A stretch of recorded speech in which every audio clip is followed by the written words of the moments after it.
반갑습니다. 저는 이번 2021학년도 1학기에 여러분들과 같이 서정대수를 같이 함께하게 될 손상진이라고 합니다. 반갑습니다. 예, 그래서 일단은 그 서정대수라는 게 이제 대학교에 와가지고 이공계열로 들어오게 되면은 반드시 이제 거쳐야 할 학문이기도 한데요.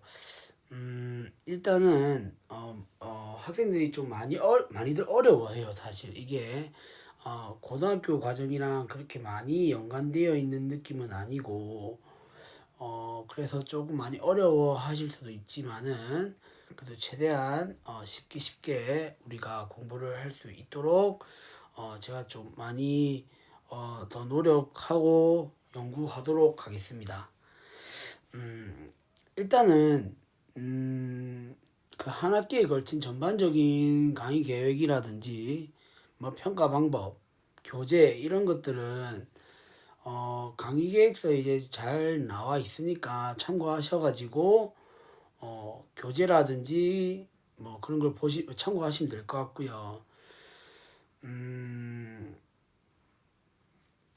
그래도 간단하게 조금 살펴드리자면 일단 교재부터 좀 말씀드리게 되면 교재는 우리가 선형대수의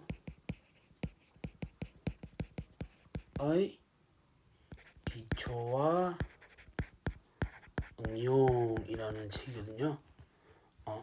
그래서 출판사 이름이 보성각입니다. 보성각이고 3판이에요. 3판. 파란 색깔 책인데 이거를 이제 기준으로 해서 수업을 진행할 생각입니다.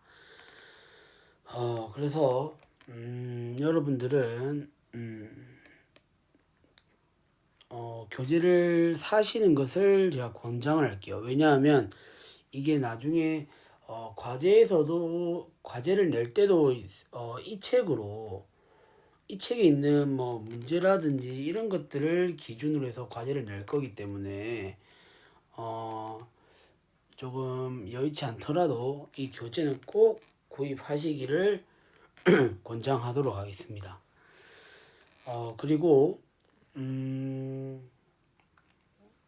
그 다음에 평가 방법이 가장 여러분들 궁금해 하실 것 같은데 평가 방법에 대해서 간단하게 조금 말씀드리자면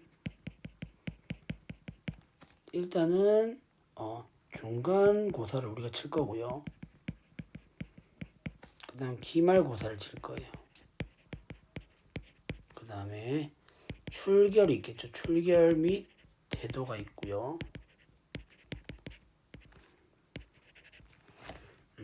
그 다음에 마지막으로는 이제 과제 이렇게 있습니다.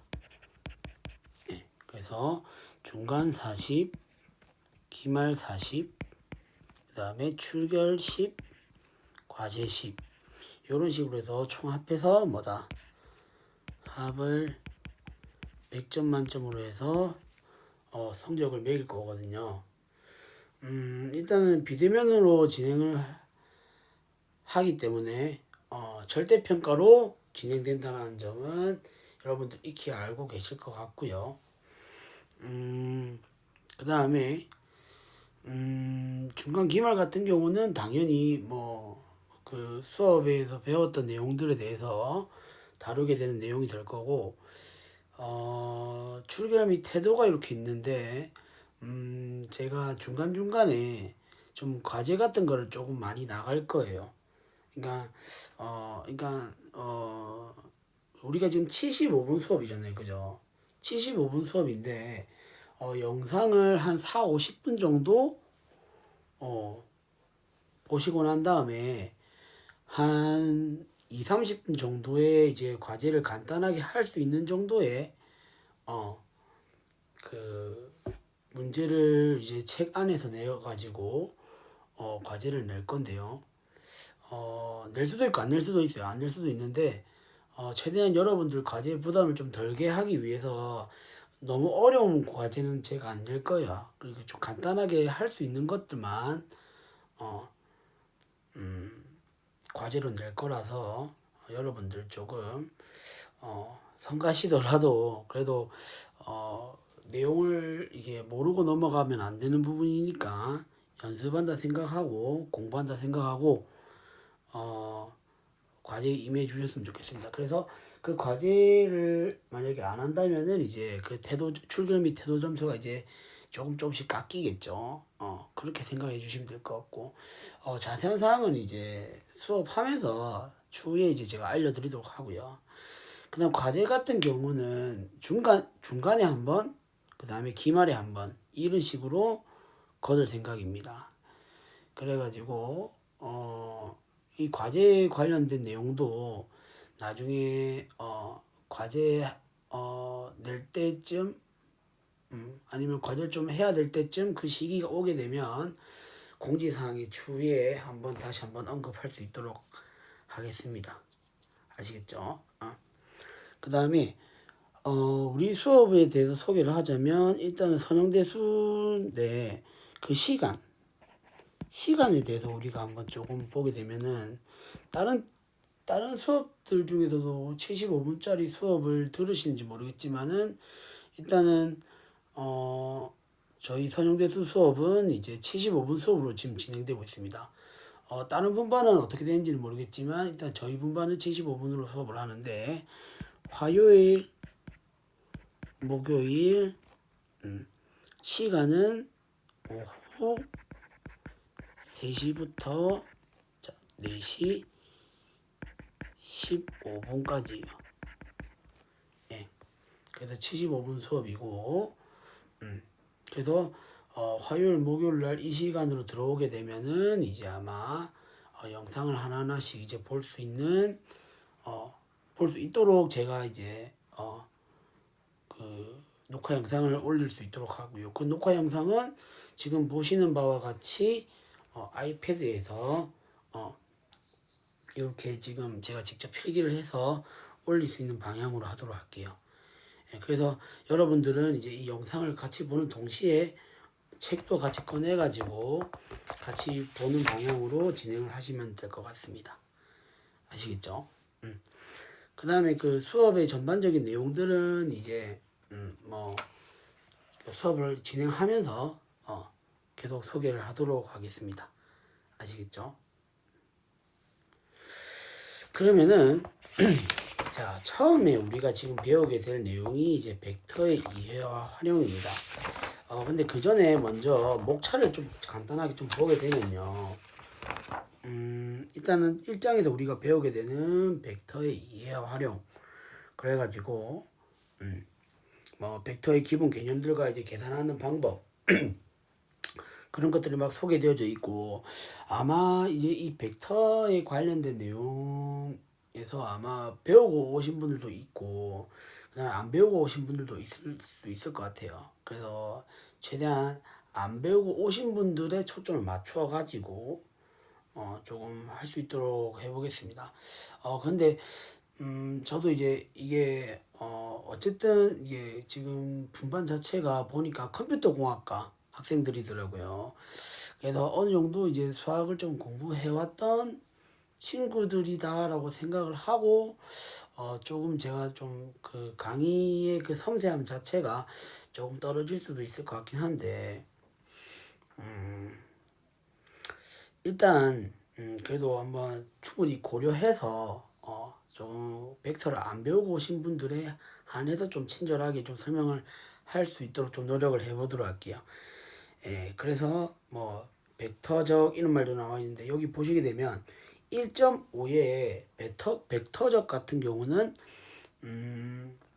물론 선형대수에서도 이제 계산을 하는 방법이기도 하고 좀 알아야 되는 내용이긴 한데 일단은 이 부분은 전반적으로 걸쳐서 막 그렇게 중요한 연계가 되는 내용은 아니기 때문에 여러분들은 이제 이 책을 가지고 계시다가 나중에 전공 수업에서 이런 벡터적 같은 걸 계산을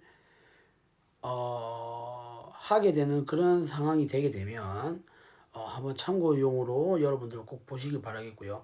수업 시간에서는 이 벡터적이라는 내용을 다루지 않도록 하겠습니다. 강의 계획서에서도 그게 안 나와 있거든요. 그 다음에 그 다음 배우게 되는 게 이제 연립 1차 방정식 이래가지고 연립 2차 방정식을 해결하는 방법들에 대해서 조금 이제 중고등학교 때 배웠던 방법이 아닌 이제 새로운 방법들에 대해서 소개가 될 거예요.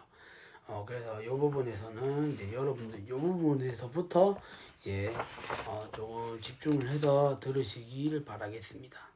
그 다음에 3장에서는 이제 행렬이라는 걸 배워요. 행렬이라는 걸 배워서 어떻게 보면 벡터의 일부가 될 수 있는 그 행렬에 대해서 우리가 배우게 될 거고, 그 행렬을 계산을 어떻게 하는지, 그 다음에 뭐 어떤 성질을 가지고 있는지 이런 것들에 대해서 배우게 될 거고, 그 행렬에 대해서 이제 뭐냐면 그 행렬식이라는 게 또 존재하거든요. 그래서 이 행렬식에 대해서도 우리가 배우게 될 거고, 5장에서는 이제 뭐냐면 벡터 공간의 기본 개념. 벡터 공간의 기본 개념, 여기서부터는 사실 뭐냐면 여기서부터는 사실 조금 많이 추상적인 개념이 많이 들어가고 여러분들이 바로 직관적으로 이해를 하지 못하는 부분들이거든요, 사실. 그래가지고 이 부분에서는 사실 학생들이 좀 많이 어려워하더라고요. 그래서 이 부분도 제가 일단 좀 더 섬세하게 조금 설명을 들어가야 될 것 같긴 한데, 일단 요거서도 수업 진행하면서 여러분들 좀 하는 방법적인 부분만 좀 이렇게 좀 캐치해서 가져갈 수 있으면 좋을 것 같아요. 그래서 사실 이 5장부터는 수학 전공인 사람들은 이제 이게 고급 선형대 수학이라 해가지고 수학 전공인 사람들은 이게 전공 과목이 있어요. 그래가지고 이거를 배우는 계기가 있어서 여기서는 얘가 증명을 위주로 하는 그런 파트긴 한데, 사실 여러분들은 이제 뭐 수학 전공을 하고 있는 사람들이 아니기 때문에 그래도 이게 증명보다는 이제 이렇게 계산을 하는 방법들이라든지 그런 것들에 대해서만 좀 캐치해서 가져갈 수 있으면 더 좋을 것 같아요. 그 다음에 뭐 6장 고유값과 고유 벡터, 이거는 뭐 여러분들 여기서도 마찬가지로 하는 방법들에 대해서만 여러분들 어떤 건지 이거는 나중에 수업하면서 좀 더 자세하게 설명할 수 있도록 하겠고요. 뭐 선형 변환과 행렬 표현, 뭐 직교 뭐 이런 내용들이 있는데, 여기 있는 뒤에 내용부터는 아마 조금 수업 시간에 안 다룰 것 같아요. 그래서 사실 뒤에 있는 부분은 사실상 간단하게 맛만 보는 정도로 진행하게 될 거고, 강의 계획서도 이제 여러분 참고해서 보시면 알겠지만은 뒤에 부분은 그렇게 깊숙하게 진행하지 않는다라는 걸 조금 참고를 해주시면 좋을 것 같아요. 그래도 뒤에 나오는 또 9장 10장에서는 이제 뭐 복수행렬 여러가지 응용, 이거는 진짜 완전 고급 선형대 수학이라서 좀 내용이 많이 어렵거든요. 그래서 이런 부분들은 수업 시간에 다루지 않도록 하겠습니다. 그래서 실질적으로는 우리가 8장까지 진행한다고 보시면 될 것 같고요. 그 다음에 그렇다면 이제 우리가 처음에 이제 보게 되는 내용인 이제 벡터의 이해와 활용, 이 부분을 한번 보도록 하겠습니다.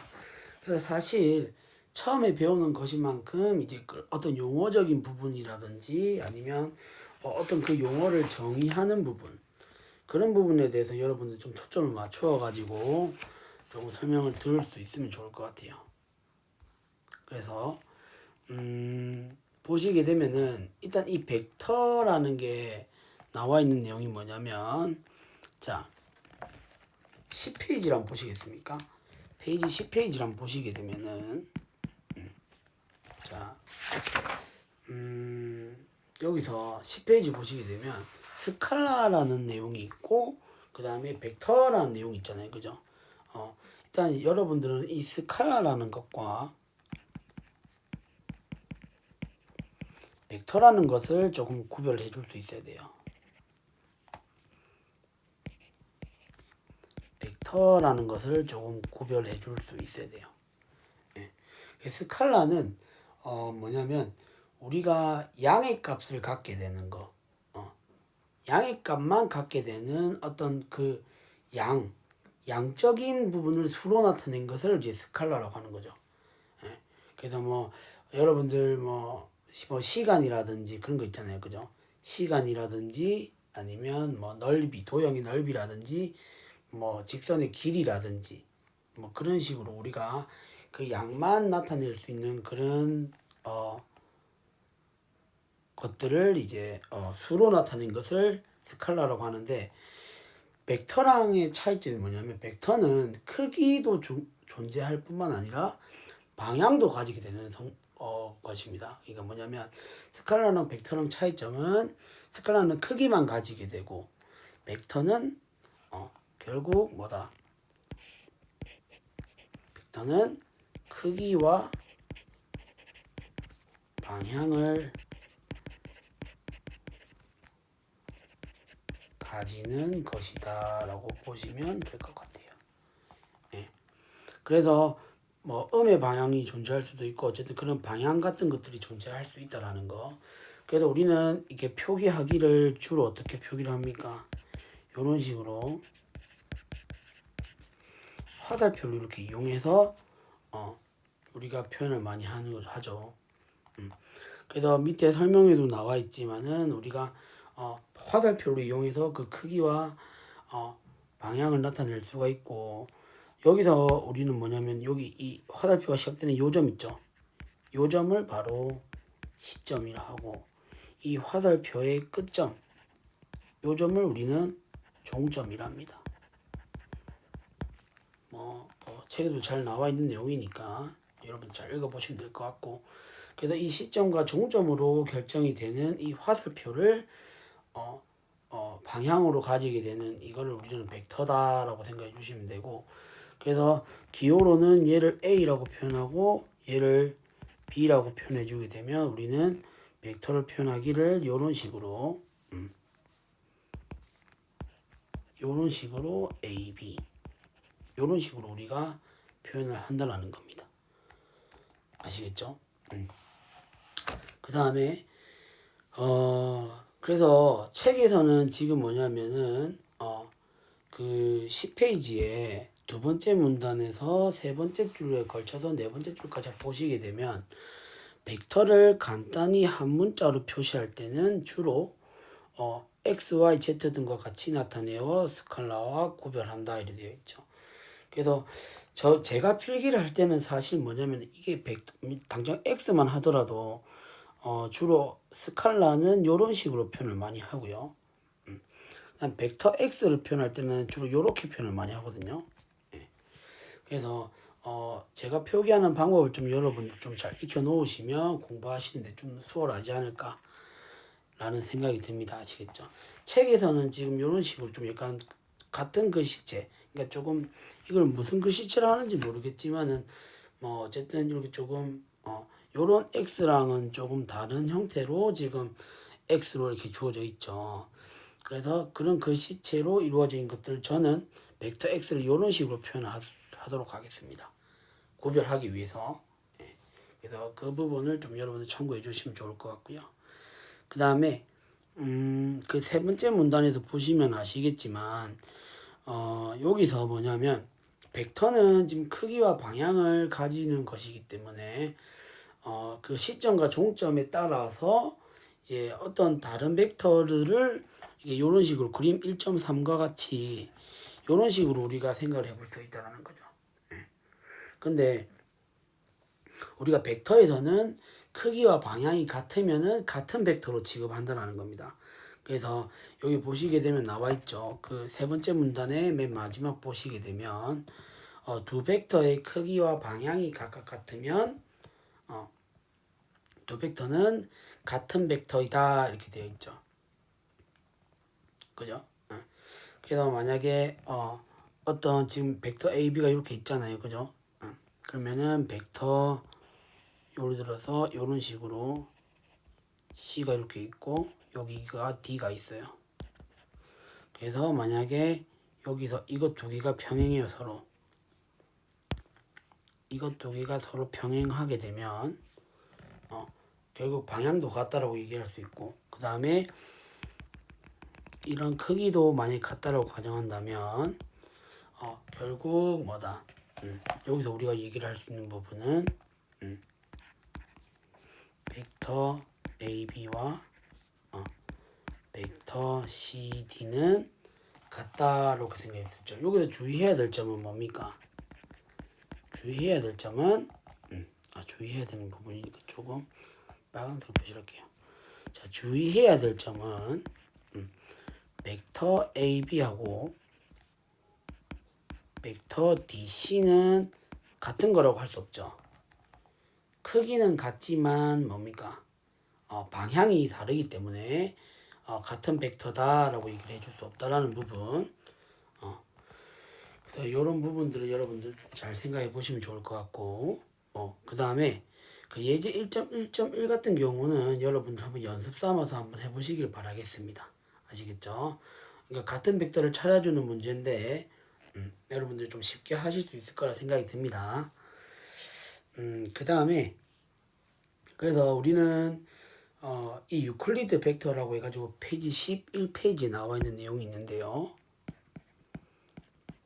자, 보시게 되면은 자, 유클리드 벡터라고 해가지고 지금 나와 있는 부분인데, 자, 이런 것처럼 지금 크기와 방향이 같으면은 우리가 같은 벡터라고 취급을 해줄 수 있기 때문에 우리는 사실 이렇게 되면 굉장히 무수히 많은 같은 벡터를 찾을 수가 있다는 거죠. 그래서 우리가 이거를 조금 하나로 우리가 생각을 해주기 위해서 그 시점을 이제 원점으로 고정을 시킨다라는 겁니다.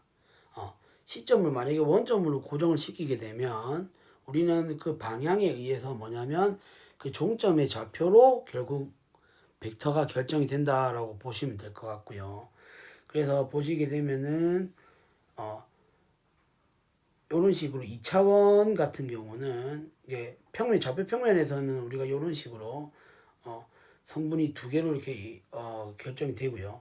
그 다음에 공간에서는 이런 식으로 성분이 세 개인 이런 식의 형태로 나타내어지는데, 우리가 일반적으로는 어떻다? 그 11페이지에 중간에 한번 보시게 되면은 4개 이상의 성분을 갖는 경우도 일반화해서 우리가 생각을 할 수 있고, 일반적으로 n개의 성분을 갖는 것을 우리는 n차원 유클리드 벡터다라고 얘기를 하고, 우리는 이런 식으로 주로 표현을 많이 해요. 그러니까 우리가 2차원이라고 하면은 만약에 어떤 벡터 x를 죄송해요. 검은색으로 표현해야겠다. 벡터 x를 만약에 좌표 평면을 우리가 이런 식으로 표현하고 R2라고 표현을 많이 하거든요. 그래서 좌표 평면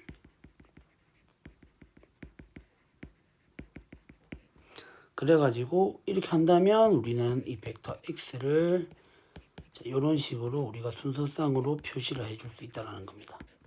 마찬가지로 벡터 x를 만약 공간을 가져오게 되면 공간은 이제 이런 식으로 R3라고 우리가 생각을 하고, 이거는 좌표 공간이다라고 보시면 되겠죠. 한다면 우리는 뭐다? 벡터 x는 이런 식으로 x1, x2, x3 이런 식으로 우리가 결정이 된다라고 보시면 될 것 같고요. 그래서 우리가 이렇게 순서상으로 나타내어지는 이런 형태를 우리는 뭐라고 하냐면 행벡터다라고 하는 거죠. 요렇게 우리가 순서상 형태로 표현되어 있는 요 형태를 우리는 행벡터다라고 하고, 그 다음에 사실 우리가 이 n차원 유클리드 벡터를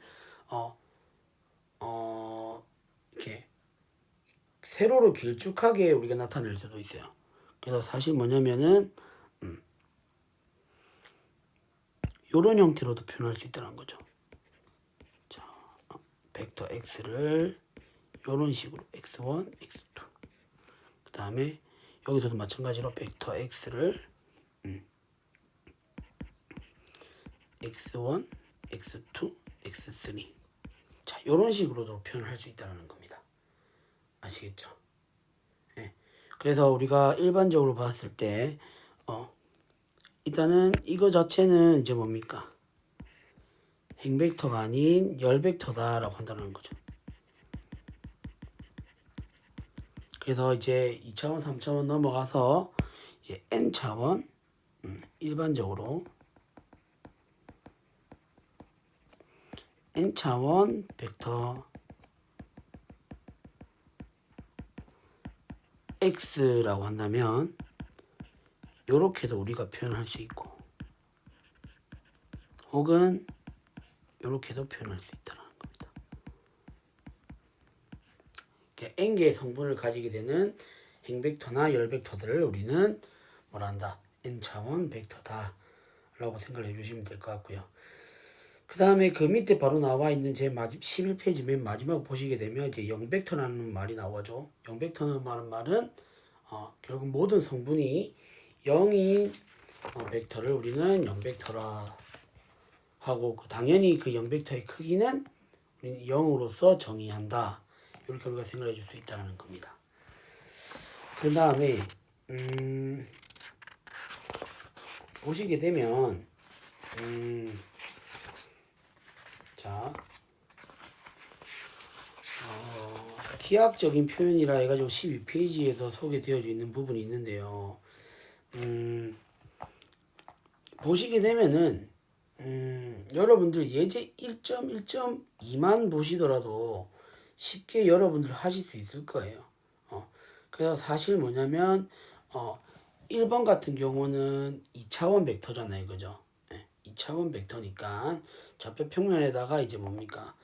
마이너스 1,2까지를 종점으로 생각을 하고 원점에서 쭉 그 마이너스 1,2까지 찍어준 그까지 화살표를 쭉 이어주시게 되면 이제 그게 바로 뭐다?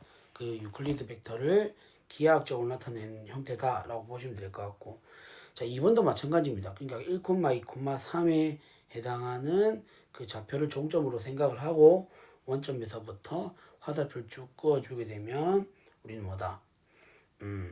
그 3차원 유클리드 벡터를 기하학적으로 표현한다 라고 생각을 해주시면 되겠죠. 그래서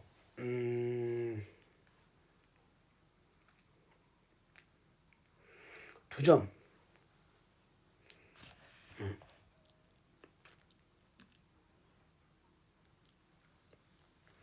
그래서 문제 1.1.1 같은 경우는 한번 여러분들이 또 연습 삼아서 한번 해보시고요. 사실 여기서부터는 벡터의 크기까지는 여러분은 쉽게 하실 수 있을 거라 생각이 듭니다. 직관적으로 이해할 수도 있고. 그래서 벡터의 크기도 한번 읽어보게 되면은 일단은 우리가 어떤 벡터를 이제는 시점을 원점으로 고정시키고 종점의 좌표를 읽어주는 이런 방향으로 우리가 생각을 해주기로 했으니까 어떤 벡터 x라는 놈을 자 페이지는 13페이지거든요. 예를 들어서 어떤 벡터를 이런 식으로 생각을 하자라는 거죠. 벡터 x를 3차원 벡터로 가져가 볼게요. x1, x2, x3 이런 벡터를 가져왔을 때 우리는 이 벡터 x의 크기를 이렇게 우리가 표시를 할 수 있습니다. 벡터 x의 크기를 이런 식으로 기호로는 이렇게 표현을 많이 하거든요. 그래가지고 이 벡터 x의 크기는 결국 어떻게 우리가 생각해 줄 수 있냐면 이게 결국에는 공간 좌표잖아요. 그죠? 그래서 결국에는 x1, x2, x3까지의 뭐라고 해야 돼? 대각선이라 해야 되나요? 뭐 어쨌든 그 예제 1.1.2에 2번을 좀 참고해서 보시면 아시겠지만 우리가 그 직육면체의 그 대각선에 해당하는 그 대각선의 길이로 우리가 보시면 될 것 같거든요. 그래서 이 벡터 크기는 결국 뭐다? 원점에서 P 그 x1, x2, x3까지의 그 거리를 결국에는 벡터의 크기로 우리가 정의를 한다는 거죠. 그래서 이런 식으로 우리가 x1 제곱 더하기 x2의 제곱 더하기 y 죄송합니다. 다시 해볼게요. 루트에 x1 제곱 더하기 x2의 제곱 더하기 x3의 제곱. 자, 이런 식으로 우리가 크기를 결정이 된다고 생각할 수도 있고, n이 이제 4 이상일 때, 그러니까 일반적으로 우리가 나와 있는 그 정의는 이제 14페이지에 나와 있어요. 그러니까 결국에 일반적으로 우리가 n 차원 벡터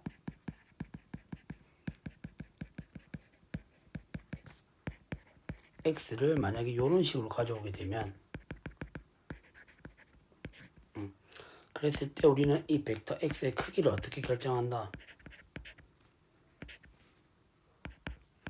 루트에 x1의 제곱 이렇게 해서 어디까지? xn의 제곱 이런 식으로 결정을 한다라는 겁니다. 아시겠죠? 그래서 이거는 벡터의 크기를 결정해주는 어찌 보면 공식과도 같은 거기 때문에 여러분들 반드시 기억을 해 두셔야 됩니다. 아시겠죠? 그러면은 이게 바로 뭐가 된다? 벡터 x의 크기가 된다라는 겁니다. 아시겠죠? 그래서 연습 3에서 한번 예제 1.1.3을 한번 풀어보도록 할게요. 예제 1.1.3을 보시게 되면 벡터 x는 이제 이렇게 되어 있어요. 1, 2, 0, 마이너스 2. 그래서 사실상 우리가 이게 4차원 벡터이기 때문에 눈으로 직접 확인하기가 굉장히 힘든 상황입니다. 그죠? 초당적인 내용이니까 직관적으로 우리가 보기가 힘든 부분이라서, 하지만 우리가 그 n차원 벡터에 대한 크기의 정의를 이런 식으로 정의를 했기 때문에 이 정의대로 우리가 한번 표현해 보게 되면 결국 벡터 x의 크기는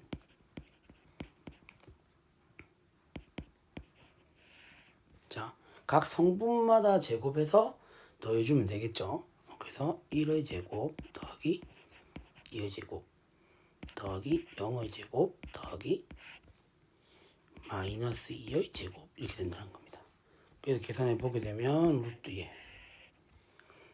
1, 4, 그 다음에 0은 0이니까 그 다음에 마이너스 2 제곱하면 4 이렇게 해서 루트 9에서 우리는 3이다.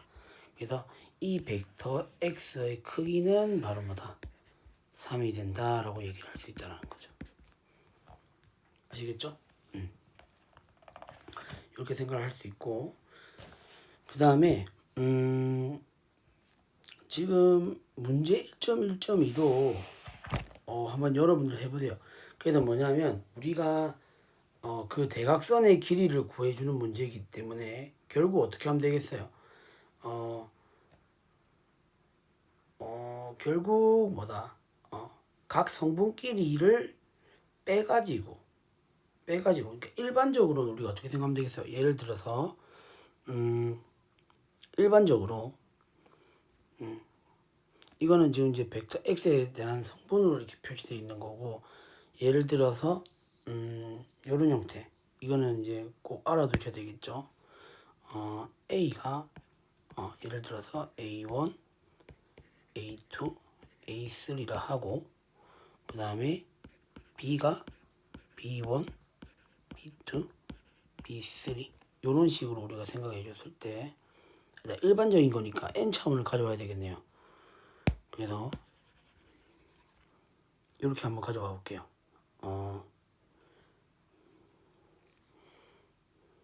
A는 A1부터 AN까지, 그 다음에 B는 B1부터 BN까지 라고 했을 때에 우리가 벡터 A, B의 크기는 이렇게 생각해 주면 되겠죠. B1 마이너스 A1의 제곱 해서 어디까지? bn-an의 제곱. 그러니까 즉 뭡니까? 각 성분끼리를 빼가지고 제곱한 다음에 다 더해준 거에 거기다가 루트 씌워준 거. 그거를 우리가 벡터의 크기로 생각을 해주시면 되겠죠. 예. 그래서 이거에 맞춰가지고 문제 1점, 1.2도 여러분들 한번 연습 삼아서 한번 해보시고요. 그 다음에 이제는 이 크기를 배웠으니까 그 크기가 1인 벡터를 우리는 뭐라고 하냐면 단위 벡터라고 합니다. 단위 벡터. 그래서 자 단위 벡터라고 하고 크기가 1인 벡터라고 보시면 될 것 같고요. 그래서 그 기본이 될 수 있는 이제 예를 들어 3차원 같은 경우 3차원 벡터 같은 경우는 그 3차원 벡터를 나타내어 줄 수 있는 기본적인 벡터가 이제 이렇게 IJK로 표현되어 있잖아요. 그죠? 15페이지에. 그래서 이런 식으로 우리가 IJK를 우리가 어떻게 XY축 방향으로의 단위 벡터다 이렇게 생각해 주시면 되겠죠. 당연히 뭡니까? 좌표 평면에서도 우리는 뭡니까? 그 단위 벡터를 결정해 줄 수 있죠. 그래서 I를 뭐 1, 0, 그 다음에 J를 뭐 0, 1 이렇게 생각해 주면 되겠죠. 그래서 역시 이것도 마찬가지로 그 단위 벡터를 우리가 이렇게 생각해 줄 수 있죠. 그래서 여기 보게 되면 이제 n차원 기본 단위 벡터라는 말이 있는데 n차원 기본 단위 벡터 한마디로 뭐냐면 n차원 벡터를 나타내 주기 위해서 기본적인 걸로 우리가 각 성분들이 1이고 나머지 것들이 전부 다 0인 것들 그런 것들을 이제 우리가 기본 단위 벡터라고 하고요. 이거는 우리가 뭐다? 일반적으로 봤을 때 이제 뭐 IJK 이렇게 못 나타내고 이제 3차원인 경우에는 이제 IJK 이렇게 표현을 많이 하는데 일반적으로는 우리가 n차원이기 때문에 n차원일 때는 이제 이런 식으로 E1 이렇게 표현해요. 그래서 E1은 첫 번째 성분이 1이고 나머지는 전부 다 0인 요런 형태. 그 다음에 E2는 두 번째 성분이 1이고 나머지 거는 전부 다 0인 형태. 이렇게 해서 만약에 E의 n이라면 이제 뭐다? 맨 마지막에 있는 성분이 전부 다 맨 마지막에 성분만 1이고 나머지는 전부 다 0인 요런 형태가 될 거다라는 겁니다. 아시겠죠? 그렇게 해서 우리가 요런 것들 이제 n차원 기본 단위 벡터다라고 생각해 주시면 되고 이게 이제 나중에 여러분들 뭐 추후에 뭐 앞에서 배운 벡터 공간이라든지 뭐 기저 뭐 고유값 이런 거 배우는 게 있어서 계속 우리가 이 기본 단위 벡터다라는 말을 굉장히 많이 쓰게 될 거예요. 그래서 여러분들 요런 모양들을 반드시 꼭 익혀 두시기를 바라겠습니다. 아시겠죠? 네. 꼭 이 용어들을 좀 익숙해지길 바라겠고 그렇게 하시기를 바라겠습니다. 그래서 일단은 오늘은 첫 시간이니까 여기까지만 일단은 나가보도록 할게요. 여기까지만 나가보고 다음 시간부터는 좀 더 본격적으로 유클리드 벡터에 대해서 계산을 어떻게 할 수 있는지에 대해서 좀 소개하는 시간을 가져보도록 하겠습니다.